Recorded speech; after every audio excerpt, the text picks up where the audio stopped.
5 বছরে ভারত থেকে সব অনুপ্রবেশকারীকে তাড়ানো হবে, অমিত শাহর হুমকি। খামেনি পরিবারকে নির্মূলের পরিকল্পনা যুক্তরাষ্ট্রের। পাকিস্তান সীমান্তের কাছে গুলিবিদ্ধ হয়ে 2 ভারতীয় পুলিশ নিহত। এবার বিস্তারিত।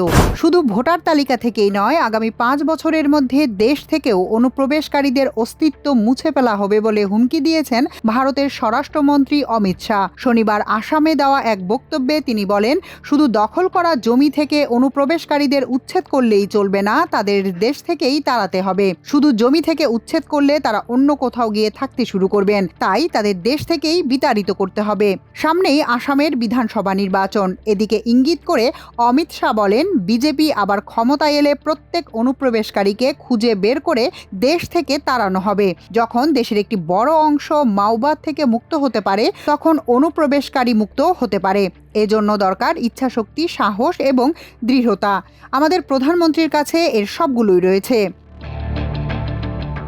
ইরানের সর্বোচ্চ নেতা আয়াতুল্লাহ আলী খামেনি এবং তার সম্ভাব্য উত্তরসূরি ছেলে মুজতাবা খামেনিকে হত্যার পরিকল্পনা সহ তেহরানের বিরুদ্ধে চরম সামরিক পদক্ষেপের একাধিক বিকল্প ডোনাল্ড ট্রাম্পের টেবিলে জমা দিয়েছে পেন্টাগন। মার্কিন সংবাদ মাধ্যম এক্সিওসের এক প্রতিবেদনে বলা হয়েছে, যদি ইরান তার পারমাণবিক কর্মসূচি পুরোপুরি বন্ধের বিষয়ে ওয়াশিংটনের কঠোর শর্ত মেনে না নেয়, তবে ট্রাম্প এই চরম পথ বেছে নিতে পারেন। ট্রাম্পের একজন উপদেষ্টা জানিয়েছেন, পেন্টাগন প্রতিটি পরিস্থিতির জন্য আলাদা পরিকল্পনা তৈরি রেখেছে, যার মধ্যে একটি হলো ইরানের সর্বোচ্চ নেতা ও প্রভাবশালী মোল্লাতন্ত্রের শীর্ষ নেতৃত্বকে নির্মূল করা। বর্তমানে মধ্যপ্রাচ্যে যুক্তরাষ্ট্রের বিশাল সামরিক উপস্থিতি এবং ক্রমবর্ধমান উত্তেজনা একটি সম্ভাব্য যুদ্ধের ইঙ্গিত দিচ্ছে। প্রতিবেদনে দাবি করা হয়েছে, ট্রাম্প প্রশাসন ইরানকে তাদের পারমাণবিক সমৃদ্ধকরণ অব্যাহত রাখার অনুমতি দিতে পারে, তবে শর্ত থাকবে যে পারমাণবিক বোমা তৈরির কোনো পথ খোলা রাখা যাবে না। মার্কিন কর্মকর্তারা জানিয়েছেন, তেহরানের পক্ষ থেকে কোনো সুনির্দিষ্ট ও বিশ্বাসযোগ্য প্রস্তাব না আসলে ট্রাম্পের ধৈর্য দ্রুত ফুরিয়ে আসতে পারে। একজন জ্যেষ্ঠ কর্মকর্তা স্পষ্ট করেছেন যে ট্রাম্প কেবল এমন একটি চুক্তিতে রাজি হবেন যা তিনি নিজের দেশের রাজনৈতিকভাবে সফল হিসেবে তুলে ধরতে পারবেন।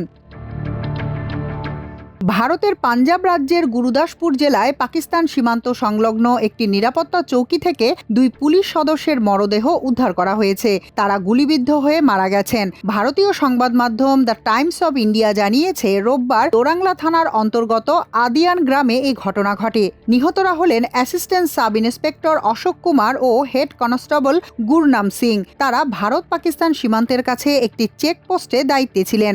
স্থানীয় সূত্রে জানা গেছে, চেকপোস্টের কাছে হঠাৎ গোলাগুলির শব্দ শোনা যায়। পরে অন্য নিরাপত্তা কর্মীরা ঘটনাস্থলে পৌঁছে 2 পুলিশ সদস্যকে রক্তাক্ত অবস্থায় পান। তাদের দ্রুত গুরুদাসপুর সিভিল হাসপাতালে নেওয়া হলে কর্তব্যরত চিকিৎসক তাদের মৃত ঘোষণা করেন। ময়নাতদন্তের জন্য মরদেহ হাসপাতালের মর্গে রাখা হয়েছে।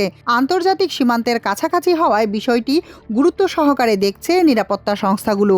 ঘটনার পর সীমান্ত এলাকায় টহল জোরদার করা হয়েছে এবং অন্যান্য চৌকিকে সতর্ক থাকতে নির্দেশ দেওয়া হয়েছে। এখন পর্যন্ত পুলিশ আনুষ্ঠানিক কোনো বিবৃতি না দিয়ে শুধু জানিয়েছে তদন্ত চলছে। এখনকার মতো এ পর্যন্তই। সবাই ভালো থাকুন, সুস্থ থাকুন আমার দেশের সঙ্গে। চ্যানেলটি ভালো লাগলে সাবস্ক্রাইব করুন। আল্লাহ হাফেজ।